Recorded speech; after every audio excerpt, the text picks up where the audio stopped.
आप सभी भाई बहनों को जय मसीह की। प्रभु यीशु मसीह में आप सबको परमेश्वर पिता का अनुग्रह मिलता रहे।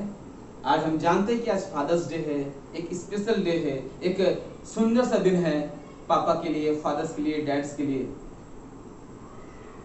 हम वास्तविक रूप में आज पिता का प्यार देखेंगे कि पिता का प्यार कैसा होता है। एक खुदा का नेक बंदा खुदा के सेवक के पास, खुदा के नबी के पास काम करता है। ध्यान से सुनिएगा, एक खुदा का नेक बंदा खुदा के नबी के पास सेवा करता है, काम करता है, जो खुद खुदा की खिदमत में हाजिर होता है। एक दिन वह नेक बंदा इस जगत को छोड़ करके, अपने परिवार को छोड़ करके खुदा के पास चला जाता है। ठीक कुछ दिन बाद जब उस नेक बंदा का कर्जदार उसके घर आते हैं तो उसकी स्त्री, जो खुदा का नेक बंदा गुजर जाता है, उसकी स्त्री उसके पास आती है जिसके पास वो काम करता था, उसके पति उसके पास काम करता था, और कहती है, हे प्रभु देख, तेरा दास जो तेरे पास काम करता था वो नहीं रहा, लेकिन उसके जो कर्जदार थे वो हमारे घर में आकर के हमें तकलीफ दे रहे हैं। उस खुदा के नबी ने कहा, सच्चा खुदा के नबी ने कहा कि बोल मैं तेरे लिए क्या करूं, तेरे घर में क्या है। उस स्त्री ने कहा, तेरे दासी के घर एक छोटी सी हांडी भर तेल छोड़कर और कुछ भी नहीं है। तो उस खुदा के नेक बंदा, खुदा के नबी ने उस स्त्री से कहा, तू उस तेल को इस्तेमाल कर, तेरे घर के आसपास जितने सारे पड़ोसन हैं उन सभी के पास जा और खाली बर्तन को अपने घर में ले आ और दरवाजा बंद करके तेल ढालते रहना खाली बर्तनों पर। वो स्त्री वैसे ही करती है, अपने घर को जाती है, अपने चारों तरफ अपनी पड़ोसनों से खाली बर्तन मांग लेती है और अपने बेटे के साथ अपने घर में जाकर के दरवाजा को बंद कर देती है। और तेल ढालना शुरू करने से पहले अपने बेटे को कहती है, जैसे मैं तेल ढालना शुरू करूं, एक एक करके खाली बर्तन मेरे पास लेते आना। ठीक उसके बेटे वैसे ही करते हैं, तेल ढालती रहती है वो स्त्री और उनके बेटे एक एक करके खाली बर्तन लेके आते रहते हैं। जब सारी बर्तन खत्म हो चुका था, स्त्री ने कहा, एक और बर्तन मेरे पास लेके आ। उसके बेटे ने कहा, और खाली बर्तन नहीं रहा। यह सच्ची घटना दूसरे राजा 4 अध्याय 1 से 7 के बीच हम देखते हैं। यह सच्ची घटना है। अब यहां कहेंगे हम कि यहां पर पिता का प्यार कैसे है। यहां तो पति, स्त्री, बच्चा, तेल का बात हो रहा है। ये सच्चा प्यार पिता की ओर से है। जो नेक बंदा खुदा के पास चला गया था, वही खुदा जो हमारा वास्तविक पिता है, स्वर्गीय पिता है, उस स्त्री का भी पिता है, उस बच्चे का भी पिता है जो तेल ढाल रहा था और बर्तन ला रहा था। तब उस नबी ने कहा, खुदा के नबी ने कहा, जा सारा तेल बेच डाल और जो पैसा आता है उसे अपने कर्जदार को दे और जो बचता है अपना जीवन निर्वाह करना। सचमुच ये सोचने वाली बात है, इतना बड़ा आश्चर्य कर्म कि एक हांडी से, बस एक छोटा सा हांडी में तेल, इतना तेल कैसे हो सकता है। यह खुदा परमेश्वर प्रभु का अनुग्रह दान है, आशीष है, अभिषेक है। वो सच्चा परमेश्वर है, वो अपने लोग की सुधि लेता है। एक छोटे से हांडी से तेल से इतना बर्तन तेल से भर गया। और वो स्त्री क्या करती है, ठीक उसी प्रकार बाजार जाती है, सारे तेल को बेच डालती है, जितना पैसा आता है उस कर्जदार को देती है और अपने जीवन निर्वाह करती है। खुदा बाप आपके भी जीवन में आशीष उंडेलना चाहता है। वो परमेश्वर पिता यहोवा आपके जीवन में भी आशीष भरना चाहता है। क्या आप रेडी हैं? क्या आप तैयार हैं? खुदा बाप के पास आइए, परमेश्वर के पास आइए, परमेश्वर आपको आशीष से भरेगा। हम एक सांसारिक पिता होकर के अपने बच्चों के लिए अच्छा भविष्य सोचते हैं, अच्छा जीवन सोचते हैं, उसे अच्छे अच्छे कपड़े पहनाते हैं, उसे अच्छे अच्छे खाना खिलाते हैं, एक सांसारिक पिता होकर के। तो हमारा जो स्वर्गीय पिता है, जिसने हमारी सृष्टि की, तो वो हमें उससे बढ़कर और क्यों नहीं देगा। और इसकी गवाह परमेश्वर का वचन खुद है। मत्ती में लिखा हुआ है, मत्ती जब आप खोलते हैं, मत्ती अध्याय 7 वहां पर 9 में लिखा हुआ है, तुम में से ऐसा कौन मनुष्य है कि यदि उसका पुत्र उससे रोटी मांगे तो वह उसे पत्थर दे, या मछली मांगे तो उसे सांप दे। इस जगत में कोई भी पिता ऐसा नहीं कर सकता कि उसका बेटा उससे रोटी मांगे तो पत्थर दे, मछली मांगे तो सांप दे। जब एक संसार का पिता अपने बेटे के लिए, अपने बच्चों के लिए अच्छा चीज, अच्छी बातें सोचता है, तो हमारा स्वर्गीय पिता जिसने हमें बनाने के लिए अपने हाथ को गंदा किया, जिसने हमें बनाकर हमारे शरीर में अपने जीवन का सांस फूका, तो वो हमें अच्छी चीज क्यों ना देगा। लेकिन हम चिंता करते रहते हैं, समस्या में, तकलीफ में, कष्ट में, थोड़ी सी समस्या आ जाए चिंता में बैठ जाते हैं कि अब क्या होगा, अब ये काम कैसे होगा, अब ये समस्या दूर कैसे होगी, अब ये बीमारी कैसे जाएंगी। लेकिन मेरे प्रियो, मैं कहना चाहता हूं कि वो स्वर्गीय पिता, वो सर्वशक्तिमान परमेश्वर है, उसके कदमों में सारी शक्तियां हैं। आप विश्वास कीजिए इसके ऊपर, वो आपको चंगा करेगा, वो आपको आशीष से भरेगा। उसके वचन में उसने कहा कि मैं तुम्हें आकाश के दरवाजों को खोलकर आशीष करूंगा। क्या आप ऐसी आशीष को चाहते हैं?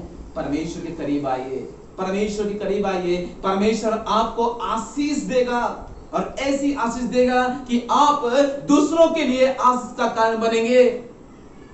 यस मेरे प्रिय भाई बहन, एक और वचन लेंगे, मत्ती का ही है, उसका 6वां अध्याय वचन 26 में।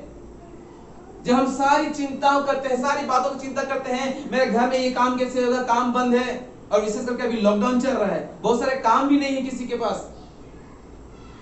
क्या खाएंगे, क्या पहनेंगे, क्या अपने बच्चों को खिलाएंगे, क्या अपनी पत्नी को खिलाएंगे, हमारा घर कैसे चलेगा, घर भाड़ा कैसे चलेगा, घर में खाना कैसे आएगा। आइए इस वचन को देखते हैं, और मैं ये कह सकता हूं कि परमेश्वर आप में से बहुतों से बात कर रहा है। परमेश्वर आप लोगों को आशीष देना चाह रहा है। कोई ना कोई तो है जो कि परमेश्वर आपसे बात करना चाहता है। यीशुआ आपसे बात कर रहा है, आपके जीवन में आशीष डालना चाह रहा है। अपनी चिंताओं को छोड़िए, आइए इन वचनों को छोड़ सुनते हैं। मत्ती 6 अध्याय 26 वचन, आकाश के पक्षियों को देखो, वे ना बोते हैं, ना काटते हैं, और ना खत्तों में बटोरते हैं, फिर भी तुम्हारा स्वर्गीय पिता उनको खिलाता है।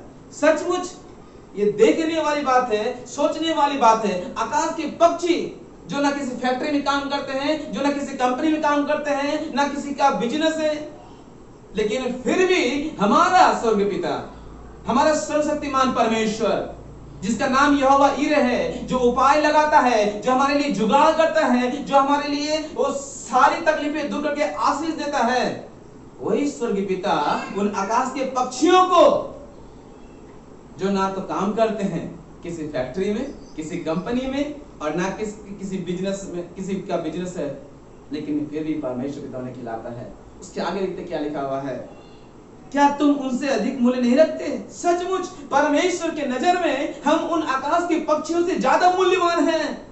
क्यों? क्योंकि परमेश्वर ने हमें अपने हाथ से बनाया, क्योंकि हम परमेश्वर का सांस हमारे अंदर है, इसलिए हम परमेश्वर के नजरों में अधिक मूल्यवान हैं। मैं आपसे बात कर रहा हूं। आप जो सोच रहे हैं कि ये काम कैसा होगा, आप जो सोच रहे हैं कि मेरा समस्या कैसे दूर होगी, आप ये जो सोच रहे हैं कि मेरे घर में खाना नहीं है, आप जो सोच रहे हैं मेरे बदन पे कपड़े नहीं है, याद रखिए वो जिंदा परमेश्वर है।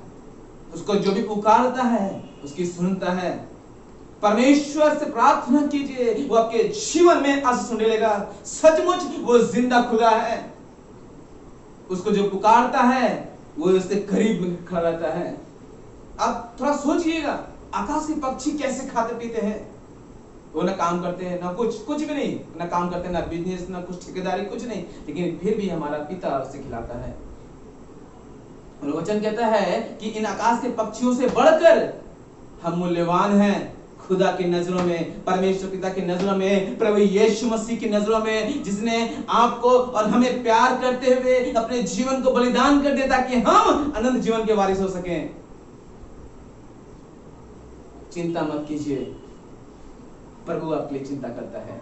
यस, मैं आप ही से कह रहा हूं, चिंता मत कीजिए, क्योंकि प्रभु हमारी चिंता करता है। हम जानते हैं पहला पतरस अध्याय 5:7 में क्या लिखा है, अपनी सारी चिंता, वह नहीं बोला कि ये चिंता वो चिंता, चाहे वो छोटी सी चिंता मुझे मेरे पर देना, यीशु ने ऐसा नहीं कहा।